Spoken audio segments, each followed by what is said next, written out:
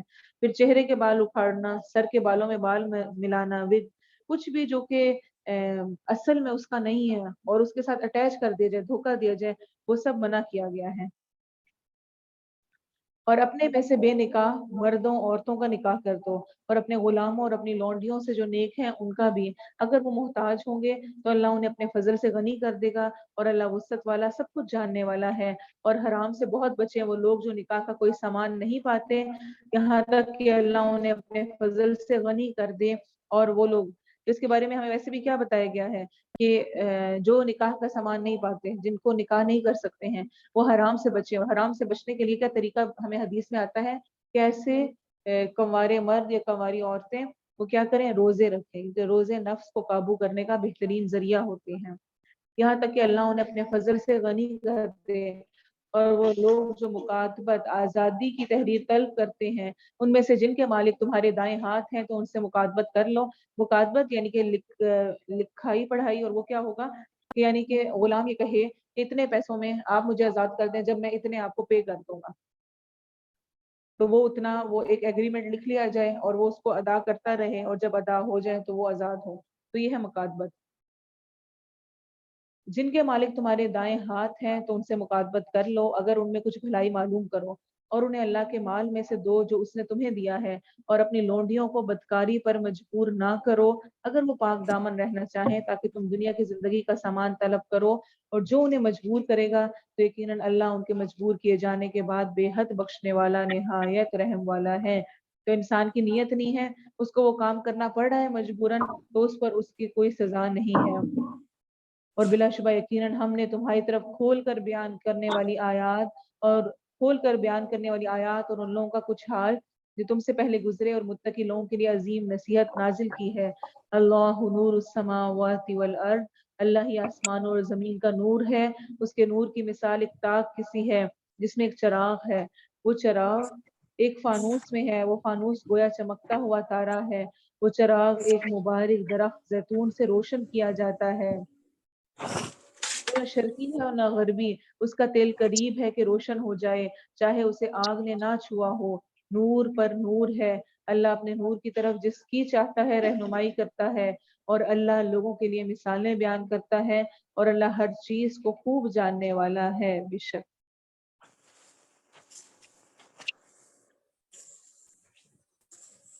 ابو موسیٰ رضی اللہ عنہ فرماتے ہیں کہ رسول اللہ صلی اللہ علیہ وسلم نے ہمیں کھڑے ہو کر 5 باتیں بیان فرمائیں. آپ نے فرمایا اللہ عز و جل سوتا نہیں اور اس کے لائق ہی نہیں کہ وہ سوئے. وہ ترازو کو نیچا کرتا ہے اور اسے اونچا کرتا ہے. رات کا عمل دن کے عمل سے پہلے اور دن کا عمل رات کے عمل سے پہلے اس کی طرف اوپر لے جایا جاتا ہے، اور اس کا حجاب نور ہے. اگر وہ اسے ہٹا دے تو اس کے چہرے کی شعائیں اس کی مخلوق میں سے ہر اس چیز کو جلا دیں جہاں تک اس کی نگاہ پہنچتی ہے. سبحان اللہ. اور ابن عباس فرماتے ہیں اس آیت کی تفسیر میں ہی، مثل نور ہی کا مشکات، اس کے نور کی مثال ایک تاک کسی ہے. فرمایا مومن کے دل میں اللہ تعالیٰ کی ہدایت کی مثال اس طرح ہے جیسے صاف زیتون کا تیل قریب ہوتا ہے کہ اس سے پہلے ہی روشن ہو جائے کہ اسے آگ چھوئے، پھر جب اسے آگ چھوتی ہے تو وہ روشنی پر روشنی میں بڑھ جاتا ہے. یعنی ویسے اس کے اندر خیر موجود ہوتی ہے مومن کے اندر، لیکن جب اس کو قرآن کی اور یہ ہدایت ملتی ہے تو اس کو اور زیادہ وہ خیر کی طرف بڑھتا ہے۔ ایسے ہی مومن کا دل ہے کہ اس سے پہلے وہ ہدایت پر عمل کرنے والا ہوتا ہے کہ اس کے پاس علم آئے، پھر جب اس کے پاس علم آتا ہے تو وہ ہدایت پر ہدایت میں بڑھ جاتا ہے اور نور پر نور میں بڑھ جاتا ہے۔ فی بیوت اذن اللہ ان ماشاء ترفع اللہ ویذکر پیچھے سے فیہا بس لگاؤں. اسمہ، ان عظیم گھروں میں جن کے بارے میں اللہ نے حکم دیا ہے کہ وہ بلند کیے جائیں اور ان میں اس کا نام یاد کیا جائے، اس کی تسبیح بیان کرتے ہیں ان میں صبح و شام وہ بڑی شان والے مرد جنہیں اللہ کے ذکر سے اور نماز قائم کرنے اور زکوٰۃ دینے سے نہ کوئی تجارت غافل کرتی ہے اور نہ ہی کوئی خرید و فروخت، وہ اس دن سے ڈرتے ہیں اس میں دل اور آنکھیں الٹ جائیں گی۔ جلیل القدر تابعی قتادہ کا قول ہے، اس میں انہوں نے صحابہ کرام کا حال بیان فرمایا ہے اسی آیت کی تفسیر میں۔ وہ فرماتے ہیں وہ لوگ خرید و فروخت کرتے اور تجارت کرتے تھے، لیکن جب ان کے سامنے اللہ کے حقوق میں سے کوئی حق آ جاتا ہے، یعنی نماز کا وقت آ گیا، کچھ بھی ایسا ہے، تو کوئی تجارت یا کوئی خرید و فروخت انہیں اللہ کے اس حق کی ادائیگی سے غافل نہیں کرتی تھی، یعنی فوراً اس کی طرف وہ بڑھ جاتے تھے تاکہ اللہ انہیں اس کا بہترین بدلہ دے جو انہوں نے کیا، اور انہیں اپنے فضل سے زیادہ دے، اور اللہ جسے چاہتا ہے بے حساب دیتا ہے بے شک۔ اور وہ لوگ جنہوں نے کفر کیا ان کے اعمال کسی چٹیل میدان میں ایک سراب کی طرح ہیں، اسے سخت پیاسا آدمی پانی خیال کرتا ہے، یہاں تک کہ جب اس کے پاس آتا ہے تو اسے کچھ بھی نہیں پاتا، اور اللہ کو اپنے پاس پاتا ہے تو اسے اس کا حساب پورا چکا دیتا ہے، اور اللہ بہت جلد حساب کرنے والا ہے بے شک۔ یا ان اندھیروں کی طرح جو نہایت گہرے سمندر میں ہو، جسے ایک موج ڈھانپ رہی ہو، جس کے اوپر ایک اور موج ہو، جس کے اوپر ایک بادل ہو، کئی اندھیرے ہوں جن میں سے بعض کے اوپر ہوں، جب اپنا ہاتھ نکالے تو قریب نہیں کہ اسے دیکھے، اور وہ شخص جس کے لیے اللہ کوئی نور نہ بنائے تو اس کے لیے کوئی بھی نور نہیں ہے۔ کیا تو نے نہیں دیکھا کہ اللہ اس کی تسبیح کرتے ہیں جو آسمانوں اور زمین میں ہے، اور پرندے پر پھیلائے ہوئے، ہر ایک نے یقیناً اپنی نماز اور اپنی تسبیح جان لی ہے، اور اللہ اسے خوب جاننے والا ہے جو وہ کرتے ہیں، اور اللہ ہی کے لیے آسمانوں اور زمین کی بادشاہی اور اللہ ہی کی طرف لوٹ کر جانا ہے بے شک۔ کیا تو نے نہیں دیکھا کہ اللہ بادل کو چلاتا ہے، پھر اسے آپس میں ملاتا ہے، پھر اسے تہ بتہ کر دیتا ہے، پھر تو بارش کو دیکھتا ہے کہ اس کے درمیان سے نکل رہی ہے، اور وہ آسمان سے ان پہاڑوں میں سے جو اس میں ہے کچھ اولے اتارتا ہے، پھر انہیں جس کے پاس چاہتا ہے پہنچا دیتا ہے، اور انہیں جس سے چاہتا ہے پھیر دیتا ہے۔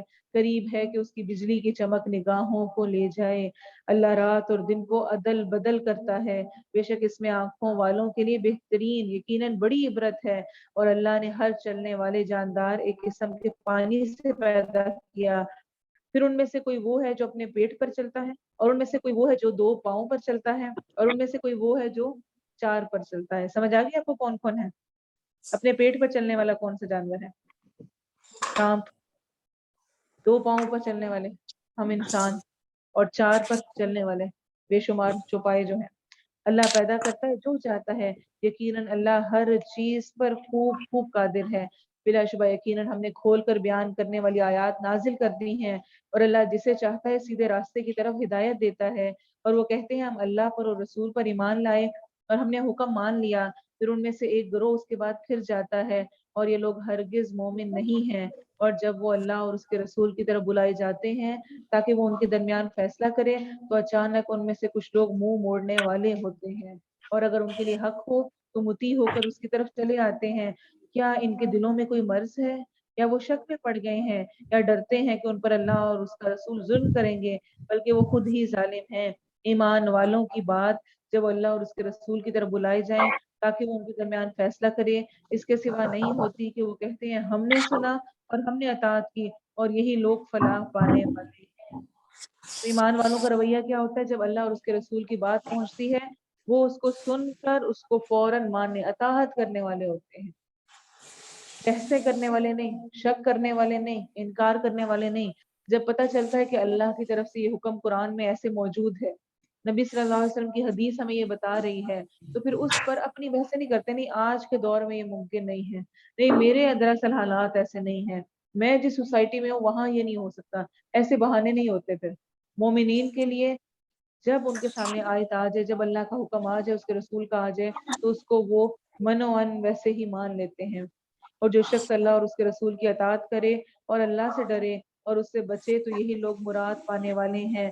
اور انہوں نے اللہ کی قسمیں کھائیں، اپنی پختہ قسمیں، کہ اگر واقعی تو انہیں حکم دے تو وہ ہر صورت ضرور نکلیں گے، تو کہہ قسمیں نہ کھاؤ، جانی پہچانی ہوئی اطاعت ہی کافی ہے، بے شک اللہ اس سے خوب واقف ہے جو تم کرتے ہو۔ کہہ دیجئے اللہ کا حکم مانو اور رسول کا حکم مانو، پھر اگر تم پھر جاؤ تو اس کے ذمہ صرف وہ ہے جو اس پر بوجھ ڈالا گیا ہے، اور تمہارے ذمہ وہ جو تم پر بوجھ ڈالا گیا، اور اگر اس کا حکم مانو گے تو ہدایت پا جاؤ گے، اور رسول کے ذمہ تو صاف پہنچا دینے کے سوا کچھ بھی نہیں ہے۔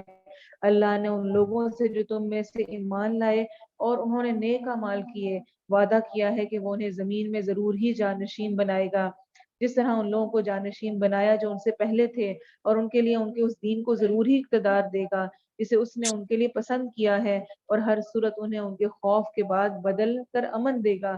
وہ میری عبادت کریں گے، میرے ساتھ کسی چیز کو شریک نہ ٹھہرائیں گے، اور جس نے اس کے بعد کفر کیا تو یہی لوگ نافرمان ہیں۔ اور نماز قائم کرو اور زکوٰۃ ادا کرو اور رسول کا حکم مانو تاکہ تم پر رحم کیا جائے۔ تو اللہ کی رحمت کب آتی ہے؟ جب انسان نماز قائم کرتا ہے، زکوٰۃ یعنی اپنے فرائض ادا کرتا ہے، اور رسول کا حکم مانو تاکہ تم پر رحم کیا جائے۔ تو ان لوگوں کو جنہوں نے کفر کیا ہرگز گمان نہ کر کے وہ زمین میں عاجز کرنے والے ہیں، اور ان کا ٹھکانہ آگ ہے، اور بلا شبہ وہ بڑی لوٹ کر جانے کی جگہ ہے۔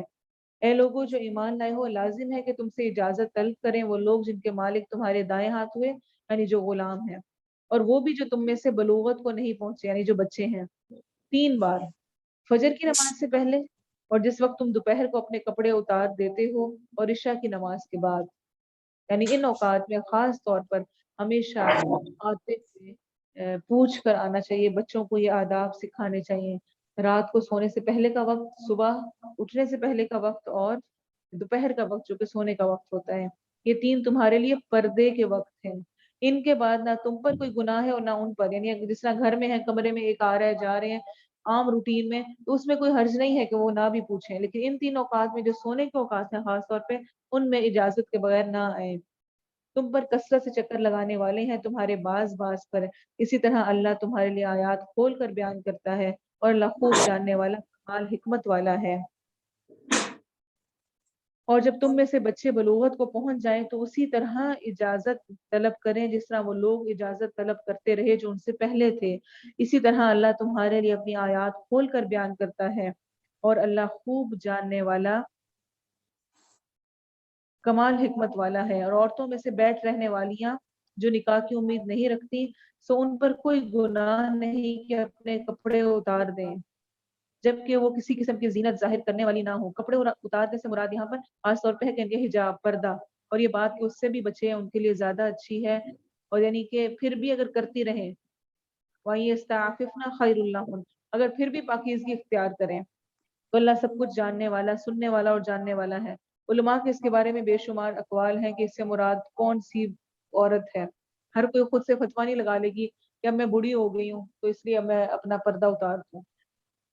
اس سے مراد علماء نے بہت سخت سخت بھی کہی میں ایسی بوڑھی عورت جو کہ چل پھر نہ سکتی ہو، چلنے پھرنے سے وہ خود آ رہی ہو، کھانا پینا اس کا مشکل ہو، کیونکہ جو بڑھاپے والی حالت ہے اس میں اگر اس کا پردہ نہ بھی رہے، جس طرح سے ایک کور کرنے کا اور جو سخت احکام ہے وہ نہ بھی ہو، تو اس میں کوئی حرج نہیں ہے۔ نہ اندھے پر کوئی حرج ہے اور نہ لنگڑے پر کوئی حرج ہے، اور نہ بیمار پر کوئی حرج ہے، اور نہ خود تم پر کہ تم اپنے گھروں سے کھاؤ، یا اپنے باپوں کے گھروں سے، یا اپنی ماؤں کے گھروں سے، یا اپنے بھائیوں کے گھروں سے، یا اپنی بہنوں کے گھروں سے، یا اپنے چچاؤں کے گھروں سے، یا اپنی پھوپھیوں کے گھروں سے، یا اپنے ماموؤں کے گھروں سے، یا اپنی خالاؤں کے گھروں سے، یا اس گھر سے جس کی چابیوں کے تم مالک بنے ہو، یا اپنے دوست کے گھر سے۔ تم پر کوئی گناہ نہیں کہ اکٹھے کھاؤ یا الگ الگ، یعنی سب کے ساتھ یہ ایک معاشرتی نظام دیا جا رہا ہے، ایک انڈرسٹینڈنگ والا، کہ کوئی حرج نہیں ہے کہ ایک دوسرے کے گھر جائیں اور کھائیں پیئیں، یہ کوئی گناہ کا نہیں، اچھی بات ہے، مل کر آپس میں اکٹھے کھا رہے ہیں تو یہ کوئی کسی قسم کی قباحت والی یا بری بات نہیں قرار دیا گیا، الا ماشاء اللہ۔ آگے سورہ احزاب میں ہم احکام پڑھیں گے کہ کھانے کے لیے بھی کیا آداب ہیں، کہ بغیر وجہ کے اور عین کھانے کے ٹائم پر پہنچ کر بیٹھ کر یہ مطالبہ کرنا کہ اب گھر والے فٹافٹ تیار کر کے اب کھانا کھلائیں، اور وہ کیا کرنا ہے اس کے بارے میں بھی انشاءاللہ سورہ احزاب میں ڈیٹیل آئے گی. لیکن ویسے ایک دوسرے کے گھر جا کر کھانا پینا اس کو کسی قسم کی قباحت قرار نہیں دیا گیا. پھر جب تم کسی طرح کے گھروں میں داخل ہو تو اپنے لوگوں پر سلام کرو. تو یہ رویہ ہمیشہ ہونا چاہیے. جب بھی کسی کے گھر جائیں کسی سے ملیں سب سے پہلا کام سلامتی, زندہ سلامت رہنے کی دعا جو اللہ کی طرف سے مقرر کی ہوئی بابرکت پاکیزہ ہے.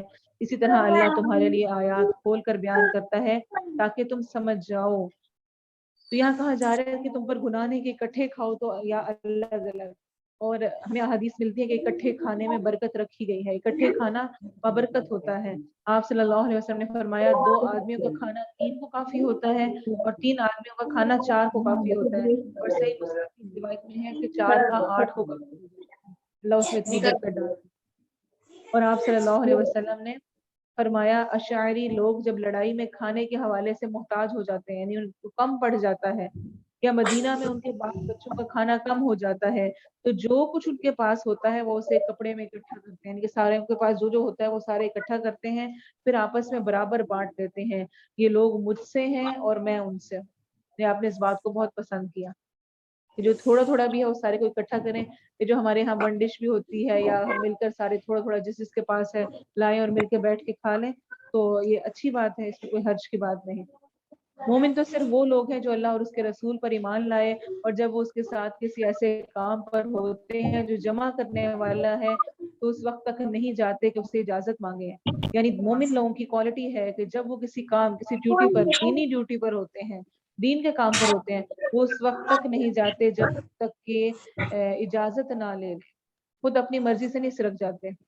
اور یہ خاص طور پہ نبی صلی اللہ علیہ وسلم اور اس کے بعد جو بھی دین کے کام کرنے والے لوگ ہیں اور جو ان کے اوپر ان کی نگرانی کر رہا ہے ان کو بھی ان آداب کا خیال رکھنا چاہیے.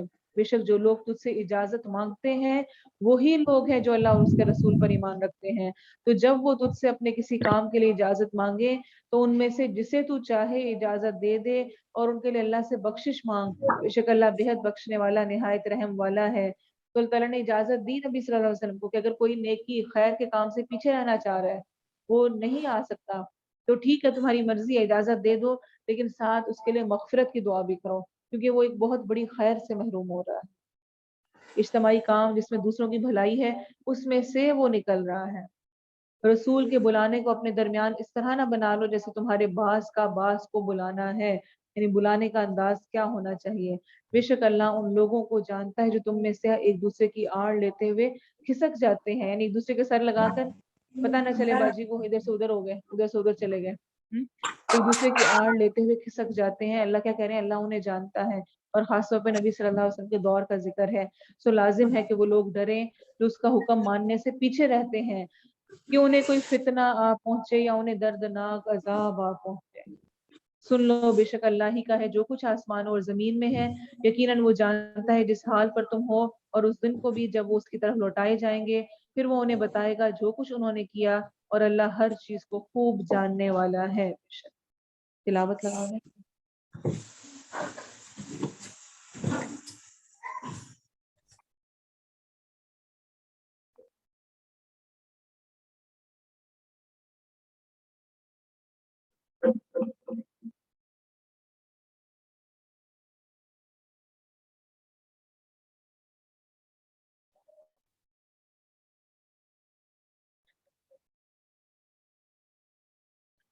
سورۃ الفرقان مکی صورت ہے. شروع اللہ کے نام سے جو بہت مہربان نہایت رحم کرنے والا ہے. تبارک الذی نزل الفرقان علی عبده لیکون للعالمین نذیرا. بہت برکت والا ہے وہ جس نے اپنے بندے پر فیصلہ کرنے والی کتاب اتاری تاکہ وہ جہانوں کے لیے ڈرانے والا ہو. جابر بن عبداللہ بیان کرتے ہیں کہ رسول اللہ صلی اللہ علیہ وسلم نے فرمایا مجھے 5 چیزیں عطا کی گئی ہیں جو مجھ سے پہلے انبیاء میں سے کسی کو نہیں دی گئیں. اور ان میں سے ایک یہ ہے کہ پہلے نبی خاص اپنی قوم کی طرف بھیجے گئے جبکہ میں تمام لوگوں تمام جہان والوں کی طرف مبعوث کیا گیا ہوں. تو یہ خاص نبی صلی اللہ علیہ وسلم کو ہی ایک نعمت ملی. صحیح بخاری کی روایت ہے. وہ ذات کی اسی کے لیے آسمانوں اور زمین کی بادشاہی ہے اور اس نے نہ کوئی اولاد بنائی اور نہ کبھی بادشاہی میں کوئی اس کا شریک رہا ہے اور اس نے ہر چیز کو پیدا کیا، پھر اس کا اندازہ مقرر کیا، پورا اندازہ، اور انہوں نے اس کے سوا کئی اور معبود بنا لیے جو کوئی چیز پیدا نہیں کرتے اور وہ خود پیدا کیے جاتے ہیں، اور اپنے لیے نہ کسی نقصان کے مالک ہیں اور نہ نفع کے، اور نہ کسی موت کے مالک ہیں اور نہ زندگی کے، اور نہ ہی اٹھائے جانے کے۔ اور ان لوگوں نے کہا جنہوں نے کفر کیا، یہ نہیں ہے مگر ایک جھوٹ جو اس نے گھڑ لیا، اور کچھ دوسرے لوگوں نے اس پر اس کی مدد کی، تو بلا شبہ وہ بھاری ظلم اور سخت جھوٹ پر اتر آئے ہیں۔ اور انہوں نے کہا یہ پہلے لوگوں کی کہانیاں ہیں جو اس نے لکھوا لی ہیں، تو وہ پہلے اور پچھلے پہر اس پر پڑھی جاتی ہیں۔ تو کہہ دیجئے اسے اس نے نازل کیا ہے جو آسمانوں اور زمین میں سب پوشیدہ باتوں کو جانتا ہے، بے شک وہ ہمیشہ سے بے حد بخشنے والا، نہایت رحم والا ہے، بے شک۔ اور انہوں نے کہا اس رسول کو کیا ہے کہ کھانا کھاتا ہے اور بازاروں میں چلتا پھرتا ہے۔ یہ ہم کئی دفعہ پڑھ چکے ہیں کہ ان لوگوں کے یہ اعتراضات تھے، یہ ہمارے جیسا ہی کیوں انسان ہے، اس کی طرف کوئی فرشتہ کیوں نہ اتارا گیا کہ اس کے ساتھ ڈرانے والا ہوتا، یا اس کی طرف کوئی خزانہ اتارا جاتا، یا اس کا کوئی باغ ہوتا جس سے وہ کھایا کرتا۔ اور ظالموں نے کہا تم تو بس ایک آدمی کی پیروی کر رہے ہو جس پر جادو کیا ہوا ہے۔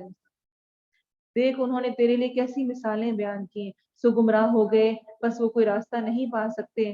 بہت برکت والا ہے وہ کہ اگر چاہے تو تیرے لیے اس سے بھی بہتر بنا دے ایسے باغات جن کے نیچے سے نہریں چلتی ہیں، اور تیرے لیے کئی محل بنا دے۔ اللہ پھر تو کچھ مشکل نہیں، اپنے نبی کو جو مرضی دے دے، بلکہ انہوں نے قیامت کو جھٹلا دیا، اور ہم نے اس کے لیے جو قیامت کو جھٹلائے ایک بھڑکتی ہوئی آگ تیار کر رکھی ہے۔ اللہم اجرنا۔ جب وہ انہیں دور جگہ سے دیکھے گی تو وہ اس کے لیے سخت غصے کی اور گدے کی سی آوازیں سنیں گے، یعنی آگ میں سے آوازیں آ رہی ہوں۔ انسان سوچے کہ آگ کی آواز کیا ہوگی، یہ بالکل ایسے ہی ہے جیسے کہ آپ جانتے ہیں نا کہ جس ممبر پہ کھڑے ہو کر نبی صلی اللہ علیہ وسلم خطبہ دیا کرتے تھے، جس کے ساتھ ٹیک لگا کر، جب نیا بنا وہ رونے لگ گیا تھا، اس کی آواز آ گئی تھی۔ اور اسی طرح جہنمی جو ہیں وہ جہنم غصے کی آواز کو فیل کریں گے، سنیں گے، اور یہ سنوانا اللہ کے ہاتھ میں ہے، اللہ سب کچھ سنوا سکتا ہے۔ تو اگر اللہ تعالیٰ گوشت کے ایک ٹکڑے زبان سے بلوا سکتا ہے تو وہ کہیں سے بھی کسی کو بھی بلوا سکتا ہے۔ آپ صلی اللہ علیہ وسلم نے فرمایا کہ قیامت کے قریب مسلمانوں اور یہودیوں کی جنگ میں غرقت کے سوا ہر درخت اور پتھر مومن کو بول کر بتائے گا کہ یہودی میرے پیچھے چھپا ہوا ہے، اسے قتل کر۔ تو قیامت کے قریب یعنی وہ درخت بھی بول کے بتا رہا ہوگا۔ اور صحیح مسلم کی روایت ہے، آپ صلی اللہ علیہ وسلم نے فرمایا اس ذات کی قسم جس کے ہاتھ میں میری جان ہے، قیامت قائم نہیں ہوگی حتیٰ کہ درندے انسانوں سے کلام کریں گے، اور آدمی سے اس کے کوڑے کا سرا اور جوتے کا تسمہ کلام کرے گا، اور اس کی ران اسے بتائے گی کہ اس کے اہل یعنی اس کے گھر والے نے گھر والوں نے اس کے بعد کیا گناہ کیے ہیں۔ ترمذی کی یہ روایت ہے، صحیح روایت ہے۔ تو یعنی چیزیں بولیں گی اور جن کو بولنے کا حکم اللہ دے گا، تو اسی طرح سے جہنم بھی جو چیخے دھاڑے گی اور جو اس کی آوازیں ہوں گی وہ اور زیادہ جہنمیوں کا دل نکال دینے والی، پریشان کر دینے والی ہوگی۔ ایک تو ہے نا وہ عذاب، اور ایک جو چیخو پکار اور اس کا غیظ و غضب ہوگا وہ انسان کو اور ہلاک کرنے والا ہوگا۔ اور جب وہ اس کی کسی تنگ جگہ میں آپس میں جکڑے ہوئے ڈالے جائیں گے تو وہاں کسی نہ کسی ہلاکت کو پکاریں گے۔ آج ایک ہلاکت کو مت پکارو بلکہ بہت زیادہ ہلاکتوں کو پکارو۔ کہہ دیجئے کیا یہ بہتر ہے یا ہمیشگی کی جنت جس کا متقی لوگوں سے وعدہ کیا گیا ہے؟ وہ ان کے لیے بدلہ اور ٹھکانہ ہوگی، ان کے لیے اس میں جو چاہیں گے ہوگا، ہمیشہ رہنے والے، یہ تیرے رب کے ذمے ہو چکا ایسا وعدہ جو قابل طلب ہے۔ اور جس دن وہ انہیں اور جن کو وہ اللہ کے سوا پوچھتے تھے اکٹھا کرے گا، پھر کہے گا کیا تم نے میرے ان بندوں کو گمراہ کیا کہ وہ خود راستے سے بھٹک گئے تھے؟ وہ کہیں گے تو پاک ہے، ہمارے لائق نہ تھا کہ ہم تیرے سوا کسی بھی طرح کے دوست بناتے، اور لیکن تو نے انہیں اور ان کے باپ دادا کو سامان دیا یہاں تک کہ وہ تیری یاد کو بھول گئے اور وہ ہلاک ہونے والے لوگ تھے۔ سو انہوں نے تو تمہیں اس بات میں جھٹلا دیا جو تم کہتے ہو، بس تم نہ کسی طرح ہٹانے کی طاقت رکھتے ہو اور نہ کسی مدد کی، اور تم میں سے جو ظلم کرے گا ہم اسے بہت بڑا عذاب چکھائیں گے، اور ہم نے تجھ سے پہلے کوئی رسول نہیں بھیجے مگر بلا شبہ وہ یقیناً کھانا کھاتے تھے اور بازاروں میں چلتے پھرتے تھے اور ہم نے تمہارے بعض کو بعض کے لیے ایک آزمائش بنایا ہے۔ تو اللہ کیا فرما رہے ہیں کہ پہلا رسول نہیں ہے جو کھانے کھاتا ہے یا بازاروں میں پھرتا ہے یا عام انسان کی طرح رہتا ہے، بلکہ اس سے پہلے بھی جتنے رسول گزرے ہیں وہ سب بھی ایسے ہی تھے۔ اور آیت کا اینڈ بہت خوبصورت ہے، بڑا اہم ہے، ہمارے لیے بہت ہی اہم سبق ہے اس میں۔ وَجَعَلْنَا بَعْضَكُمْ لِبَعْضٍ فِتْنَةً أَتَصْبِرُونَ وَكَانَ رَبُّكَ بَصِيرًا۔ اور ہم نے تمہارے بعض کو بعض کے لیے ایک آزمائش بنایا ہے۔ ہم میں سے بعض کے لیے آزمائش ہے، ٹیسٹ بن جاتے ہیں، کبھی زیادہ محبت کی وجہ سے، کبھی کسی اور خوف کی وجہ سے، کبھی کسی دشمنی، ناراضگی اور لوگوں کے تلان تان اور ان دوریوں کی وجہ سے۔ تو اللہ کیا کہہ رہے ہیں، ہم نے تم میں سے بعض کو بعض کے لیے فتنہ آزمائش بنا دیا ہے۔ اتصبرون، کیا تم صبر کرو گے؟ جو آزمائشیں تمہیں اپنے قریبیوں کی وجہ سے پہنچیں گی، کیا تم صبر کرو گے؟ وَكَانَ رَبُّكَ بَصِيرًا، اور یاد رکھو کہ تم صبر کر رہے ہوگے تو ایسا نہیں کہ کوئی جانتا نہیں، تمہارا رب سب کچھ دیکھتا ہے۔ جو کسی کے کہنے پر، تانے پر اور اس کے بولنے پر جو دل دکھا، کچھ بھی ہوا اور صبر کیا تو اللہ اس کو دیکھ رہا ہے۔ وَكَانَ رَبُّكَ بَصِيرًا، اور تیرا رب ہمیشہ سے سب کچھ دیکھنے والا ہے۔ تو جب کسی کی طرف سے کوئی آزمائش ہو، کسی قریبی کی طرف سے خاص طور پر، دور والوں کی تو باتیں جو مرضی کرتے رہے ہمیں اتنا فیل نہیں ہوتا، جو قریبی کی وجہ سے ہوتا ہے کہ کوئی اور کہتا کوئی بات نہیں تھی، اس نے یہ بات کی ہے تو مجھے بہت دل پہ لگی ہے، کہتے ہیں نا میسج میں بھی۔ تو جو قریبی کو ہے، اس نے بھی اگر کچھ کہا ہے ایسا تو اس پر اللہ تعالیٰ کہہ رہے ہیں تصویروں، کیا تم صبر کرو گے؟ صبر کرو اس وقت بھی، اور یاد رکھو کہ تمہارا رب تمہیں دیکھ رہا ہے۔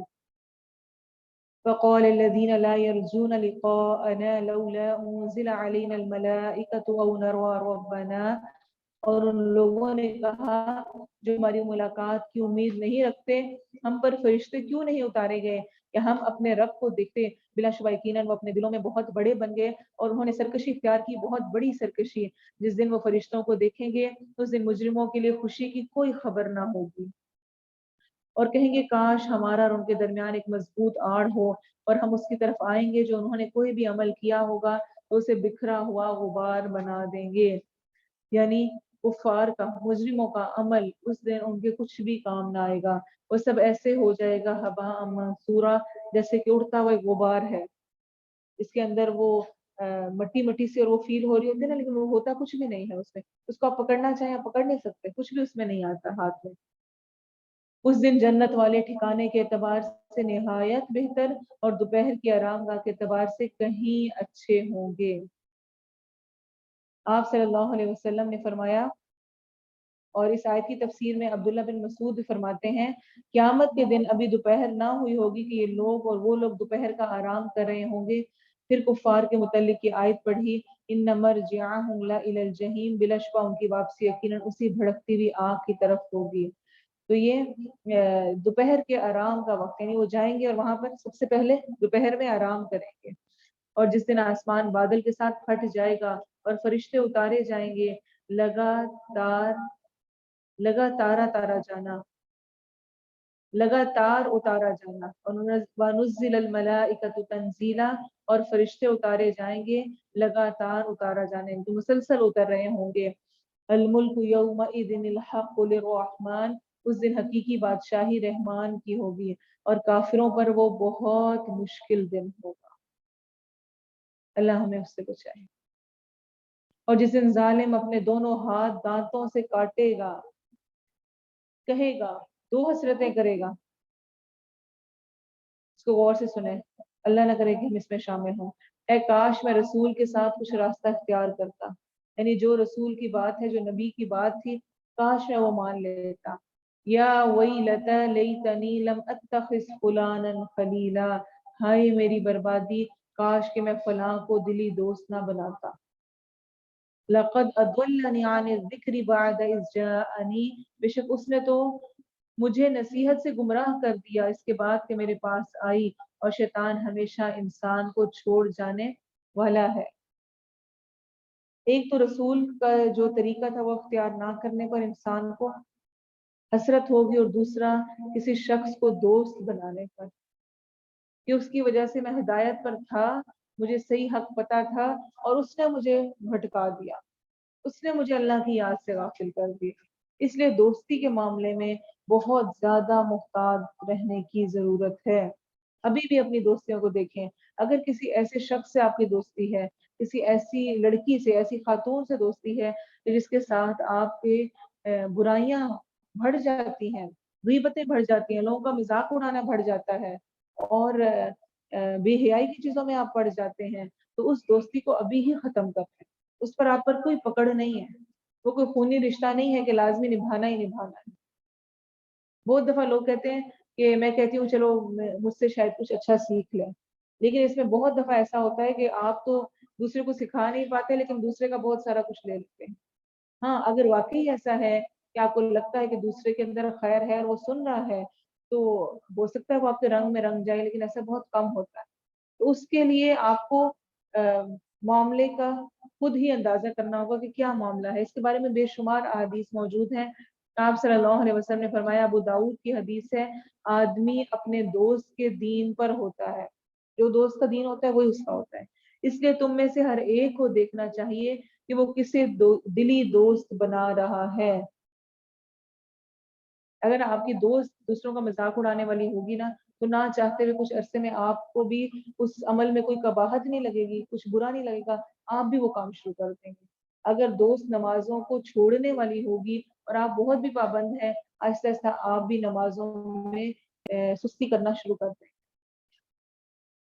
اگر آپ کی دوست کسی بے حیائی کے کام میں ہے اور اس کا کوئی افیئر ہے اور وہ اپنے بوائے فرینڈ کی کہانیاں سناتی ہے اور چیزیں کرتی ہے، نہ چاہتے ہوئے آپ بھی اس میں اس طرح کی چیزوں میں انوالو ہیں۔ تو اس لیے ایسی دوستیوں سے بچنا ہے۔ قیامت کے دن انسان یہ حسرت کرے گا، کاش میں اس سے دوستی نہ کرتا، میری دوستی نہ ہوتی، اس نے برباد کر دیا۔ اور ابھی بھی آپ دیکھیں، بہت ساری بچیاں، بہت سارے بچے یہ جو نشے کی طرف لگتے ہیں اور جو اس طرح کے کاموں میں پڑتے ہیں، وہ کس وجہ سے؟ دوستوں کی وجہ سے۔ دوست کہتے ہیں کوئی بات نہیں، کوئی بات نہیں یار، پی لو ایک دفعہ، پی لو ہماری خاطر خیر ہے، اور نشے پہ لگا دیتے ہیں۔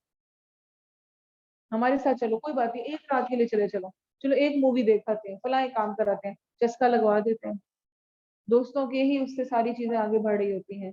تو ایک تو ہمیں بحیثیت والدین اپنی اولاد کے لیے نیک صحبت کی دعا اپنی دعاؤں میں ضرور شامل کرنی چاہیے۔ اللہ انہیں نیک لوگوں کی صحبت دے، نیک ساتھ دے۔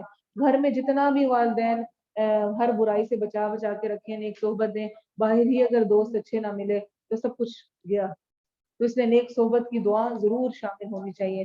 صحیح بخاری کی روایت ہے، آپ صلی اللہ علیہ وسلم نے فرمایا، نیک اور برے ہم نشین کی مثال کستوری رکھنے والے اور بھٹی دھونے والے کی طرح ہے۔ کستوری رکھنے والا یا تو تجھے عطیہ دے دے گا، تحفہ دے دے گا کچھ خیر، یا تو اس سے خرید لے گا، یا اس سے عمدہ خوشبو پاتا رہے گا، یا وہ تمہیں دے دے گا یا تم اس سے کچھ اچھا لے لو گے، کچھ بھی نہ ہو تو کم از کم اس کی خوشبو، ویسا کچھ نہ کچھ اثر تم پہ ضرور جائے گا۔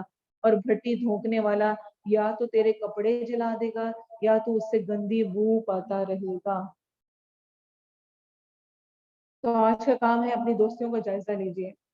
فقال الرسول یا رب ان قوم اتخذوا هذا القرآن مہجورا، اور رسول کہے گا، اے میرے رب، بے شک میری قوم نے اس قرآن کو چھوڑا ہوا بنا رکھا تھا۔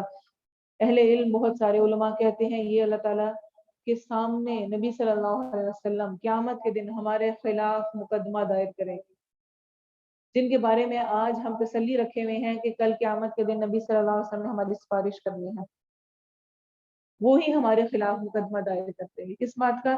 کہ اے میرے رب، میری قوم نے اس قرآن کو چھوڑا ہوا تھا، وہ کھول کے پڑھتے نہیں تھے، وہ سمجھتے نہیں تھے، وہ اس کی طرف نہیں بڑھتے تھے۔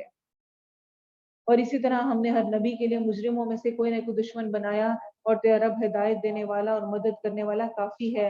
اور ان لوگوں نے کہا جنہوں نے کفر کیا، یہ قرآن اس پر ایک ہی بار کیوں نہ نازل کر دیا گیا؟ اسی طرح ہم نے اتارا تاکہ ہم اس کے ساتھ تیرے دل کو مضبوط کریں، اور ہم نے اسے ٹھہر ٹھہر کر پڑھا، خوب ٹھہر کر پڑھنا۔ اس میں یہاں پر حکمت بتائی جا رہی ہے، قرآن ایک ہی دفعہ کیوں نازل نہیں ہوا؟ تاکہ اس سے تیرے دل کو مضبوط کر دیں۔ پھر ہم جانتے ہیں اس میں حکمت کے واقعات حالات کے مطابق نازل ہوا۔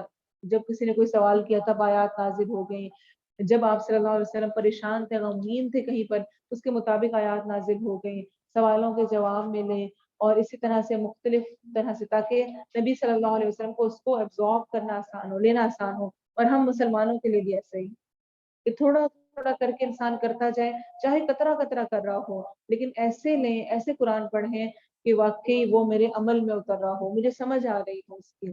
اور وہ تیرے پاس کوئی مثال نہیں لاتے، مگر ہم تیرے پاس حق اور بہترین تفسیر بھیج دیتے ہیں۔ وہ لوگ جو اپنے چہروں کے بل جہنم کی طرف اکٹھے کیے جائیں گے، وہی ٹھکانے میں نہایت برے اور راستے کے اعتبار سے بہت زیادہ گمراہ ہیں۔ اور بلا شبہ یقیناً ہم نے موسیٰ علیہ السلام کو کتاب دی اور اس کے ساتھ اس کے بھائی ہارون کو بوجھ بٹانے والا بنا دیا۔ پھر ہم نے کہا کہ دونوں ان لوگوں کی طرف جاؤ جنہوں نے ہماری آیات کو جھٹلا دیا، تو ہم نے انہیں ہلاک کر دیا، بری طرح ہلاک کرنا۔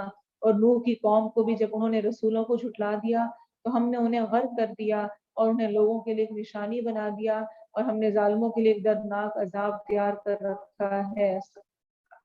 اور عاد اور سمود کو، کنویں والوں کو اور اس کے درمیان بہت سے زمانے کے لوگوں کو بھی ہلاک کر دیا، اور ہر ایک ہم نے اس کے لیے مثالیں بیان کی، اور ہر ایک کو ہم نے تباہ کر دیا، بری طرح تباہ کرنا۔ اور بلا شبہ یقیناً یہ لوگ اس بستی پر آ چکے جس پر بارش برسائی گئی، بری بارش، تو کیا وہ اسے دیکھا نہ کرتے تھے، بلکہ وہ کسی طرح اٹھائے جانے کی امید نہ رکھتے تھے۔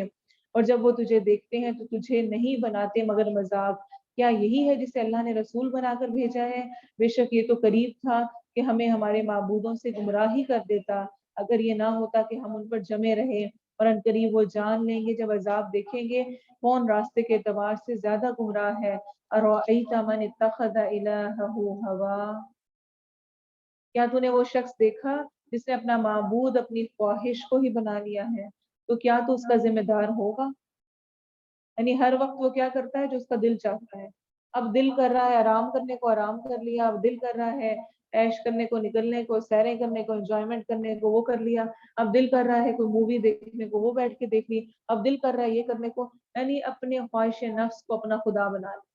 جیسے رب کی بات مانی چاہیے تھی، جو جب وہ کہے، اس کی بجائے اپنی ہی خواہشات نفس کو لے کے بیٹھ گیا کہ جو جب دل کر رہا ہے اس کو کر لے۔ زمخشری نے اس کے بارے میں فرمایا، جو شخص اپنے دین میں خواہش ہی کا حکم مانے، کوئی بھی کام کرنے یا نہ کرنے میں اسی کے پیچھے چلے، تو یہ شخص اپنی خواہش کی عبادت کرنے والا اور اسے اپنا معبود بنانے والا ہے۔ اور سب سے بدترین، سب سے بری چیز جس کی عبادت کی جاتی ہے وہ انسان کا اپنا نفس ہی ہے۔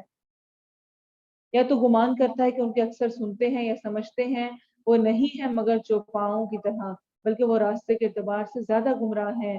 کیا تو نے اپنے رب کو نہیں دیکھا، اس نے کس طرح سائے کو پھیلا دیا، اور اگر وہ چاہتا تو اسے ضرور ساکن کر دیتا۔ پھر ہم نے سورج کو اس پر دلالت کرنے والا بنایا، پھر ہم نے اسے اپنی طرف سمیٹ لیا، تھوڑا تھوڑا سمیٹنا۔ اور وہی ہے جس نے تمہارے لیے رات کو لباس بنایا اور نیند کو آرام اور دن کو اٹھ کھڑا ہونا بنایا۔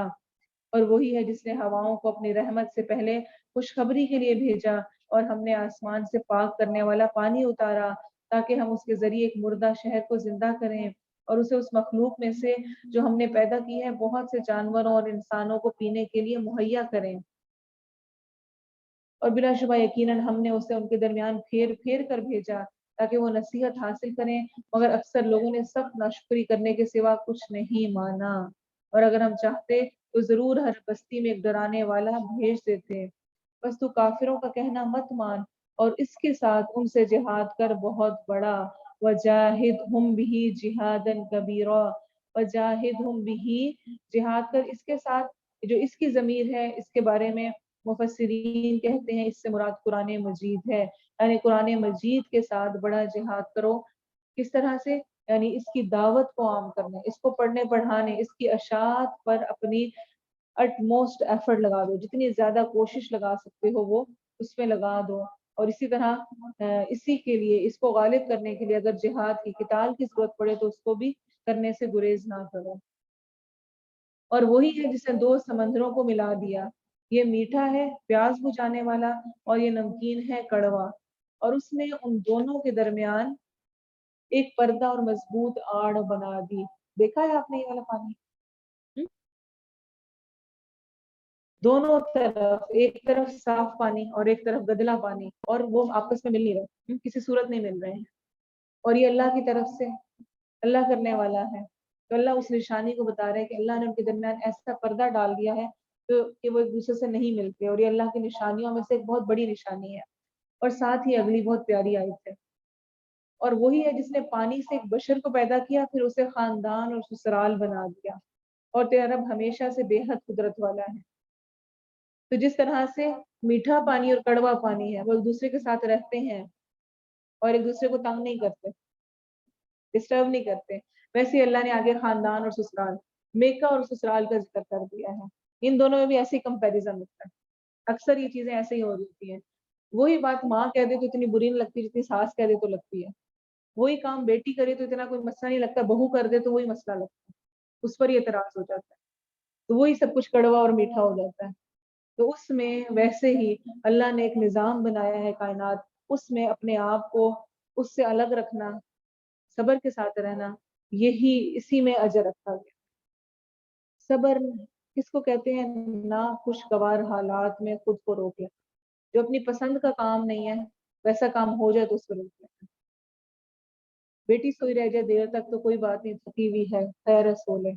بہو سوئی رہ جائے تو پھر اس کو کوئی فکر ہی نہیں ہے گھر کی، اٹھتی نہیں ہے، خیال ہی نہیں کرتی ہے، اور بہت ساری چیزیں۔ یہ جو ہم کمپیریزن لے آتے ہیں اور ہم یہ کام کرتے ہیں یہ بہت ہی برا ہے۔ حسن ظن، جو اچھا گمان ہے نا، یہ انتہائی ضروری ہے آپس کے تعلقات کو نبھانے کے لیے۔ کیا پتہ یہ مسئلہ ہوا ہو اس وجہ سے نہیں، کیا پتہ رات کو سو نہ سکی ہو، کیا پتہ فلاں چیز ہو گئی ہو، کوئی بات نہیں، خیر ہے، کوئی بات نہیں، انسان سیکھ لے تو زندگی گھر جنت بن جاتے ہیں۔ اور اگر ہر بات پہ لان تان اور برا بھلا ہی رکھا جائے، بری رائے ہی رکھی جائے کہ وہ تو ہمیشہ کرتے ہی ایسے ہے، تو پھر کبھی بھی اچھا نبھا نہیں ہو سکتا۔ آپ خود بھی کڑتے ہیں، خود بھی پریشان ہوتے ہیں اور دوسرے کو بھی پریشان کرتے ہیں۔ اور وہی ہے جس نے پانی سے ایک بشر کو پیدا کیا، پھر اسے خاندان اور سسرال بنا دیا۔ میکا اور سسرال نسب یعنی کہ خونی جو ہے، اور تیرا رب ہمیشہ سے بے حد قدرت والا ہے، اور وہ اللہ کے سوا اس چیز کی عبادت کرتے ہیں جو نہ انہیں نفع دیتی ہے اور نہ انہیں نقصان پہنچاتی ہے، اور کافر ہمیشہ اپنے رب کے خلاف مدد کرنے والا ہے۔ اور ہم نے تجھے نہیں بھیجا مگر خوشخبری دینے والا اور ڈرانے والا بنا کر۔ کہہ دیجئے میں تم سے اس پر کسی مزدوری کا سوال نہیں کرتا، مگر جو چاہے کہ اپنے رب کی طرف کوئی راستہ اختیار کرے، اور اس زندہ پر بھروسہ کر جو نہیں مرے گا، اور اس کی ہم کے ساتھ تسبیح کر، اور وہ اپنے بندوں کے گناہوں کی پوری خبر رکھنے والا کافی ہے۔ وہ جس نے آسمانوں اور زمین کو اور جو کچھ ان دونوں کے درمیان ہے 6 دنوں میں پیدا کیا، پھر عرش پر بلند ہوا، بے حد رحم والا ہے، سو اس کے متعلق کسی پورے باخبر سے پوچھ۔ اور جب ان سے کہا جاتا ہے رحمان کو سجدہ کرو، اور رحمان کیا چیز ہے، تو وہ کہتے ہیں رحمان کیا چیز ہے، کیا ہم اسے سجدہ کریں جس کے لیے تو ہمیں حکم دیتا ہے؟ اور یہ بات انہیں بدکنے میں بڑھا دیتی ہے۔ بہت برکت والا ہے وہ جس نے آسمان میں برج بنائے اور اس میں ایک چراغ اور ایک روشنی کرنے والا چاند بنایا، اور وہی ہے جس نے رات اور دن کو ایک دوسرے کے پیچھے آنے والا بنایا، اس کے لیے جو چاہے کہ نصیحت حاصل کرے یا کچھ شکر کرنا چاہے۔ تو اللہ نے رات اور دن کو ایک دوسرے کے پیچھے آنے والا بنایا ہے، اس کے لیے جو نصیحت حاصل کرنا چاہے۔ ابن عباس کی تفسیر میں کہتے ہیں یعنی اس سے مراد ہے کہ جس کا کوئی کام رات کو رہ جائے تو وہ دن میں پورا کر لے، اور جس کا دن کو رہ جائے وہ رات کو، یعنی اللہ کے بعد ایک چیز لا رہا ہے تو وہ اس میں کمپنسیٹ کریں، جو دن میں نہ ہو سکے وہ رات میں، جو رات میں نہیں وہ دن میں۔ اور اس کے بارے میں ہمیں احادیث بھی ملتی ہیں۔ آپ صلی اللہ علیہ وسلم نے فرمایا اللہ تعالیٰ رات کو اپنا ہاتھ پھیلاتا ہے تاکہ دن کو برائی کرنے والا شخص توبہ کر لے، اور دن کو اپنا ہاتھ پھیلاتا ہے تاکہ رات کو برائی کرنے والا شخص توبہ کر لے، یہاں تک کہ سورج مغرب سے طلوع ہو جائے، یعنی کہ قیامت کے قریب۔ نبی صلی اللہ علیہ وسلم نے فرمایا جو شخص کسی نماز سے سویا رہ جائے یا بھول جائے تو اس کا کفارہ یہ ہے کہ جب وہ اسے یاد آئے تو اس کو پڑھ لے۔ اس طرح فجر کی نماز کے وقت سارے گھر والے سوئے رہ گئے، الارم بولا پتہ ہی نہیں چلا، تو کیا ہے وہ نماز آپ کی ضائع نہیں ہو گئی، وہ جس وقت آپ اٹھیں گے فوراً نماز ادا کریں گے، وہی اس کا وقت ہوگا آپ کے لیے۔ اور یہ بالکل اطلاق نہیں ہوتا اس پر کہ ایک کو اٹھایا جا رہا ہے، بار بار اٹھا رہے ہیں اور وہ اٹھا نہیں تو کہ میری آنکھ ہی نہیں کھلی اس لیے، نہیں، سب کے ساتھ یعنی کسی کی بھی آنکھ نہیں کھلی ہے، کوئی بھی اٹھ نہیں سکا۔ اور آپ صلی اللہ علیہ وسلم نے فرمایا، صحیح مسلم کی روایت ہے، جو شخص اپنے مقرر کردہ وظیفے سے یا اس کے کچھ حصے سے سویا رہ جائے پھر اسے فجر کی نماز اور ظہر کی نماز کے درمیان پڑھ لے تو گویا اس نے اسے رات ہی میں پڑھا ہے۔ سبحان اللہ، اللہ نے کتنی رخصت دے دی۔ مثلا میں صبح میں نفل پڑھتی ہوں، 2 پڑھتی ہوں، 4 پڑھتی ہوں، 6 پڑھتی ہوں، 8 پڑھتی ہوں۔ اب آج میں اٹھی ہوں تو ٹائم صرف 2 کا تھا، ویسے میں 8 پڑھتی تھی، اس ٹائم 2 پڑھ لیں، باقی جو ہے وہ فجر اور ظہر کے درمیان میں پڑھ لیں. قرآن کا کوئی حصہ میں نے مقرر کیا ہوا ہے، اس وقت میں نہیں پڑھ سکی ہوں، کوئی بھی مسئلہ ایسا پیش آ گیا، فجر اور ظہر کے درمیان پڑھ لیں تو اس کا اجر کیسا ہوگا؟ جیسے کہ گویا رات میں اسی وقت میں پڑھا ہے. وعباد الرحمن، یہاں سے عباد الرحمن، رحمان کے بندے جو ہیں ان کی کوالٹیز شروع ہو رہی ہیں، کیا کیا صفات ان کے اندر ہوتی ہیں. اور رحمان کے بندے وہ ہیں جو زمین پر نرمی سے چلتے ہیں، اور جب جاہل لوگ ان سے بات کرتے ہیں تو وہ کہتے ہیں سلام ہے. نرمی کی چال سے مراد سکون اور وقار کے ساتھ چلنا ہے، ایسا نہیں کہ مریض کی طرح مریل ہو کے چلنا، لیکن سکون اور آرام کے ساتھ، وقار کے ساتھ چلنا. آپ صلی اللہ علیہ وسلم اپنے قدم جما کے رکھا کرتے ہوتے تھے، اور آپ ایسے چلتے جیسے کہ آپ ڈھلوان سے اتر رہے ہیں، اس مضبوطی کے ساتھ اور اس طرح اترا کرتے تھے.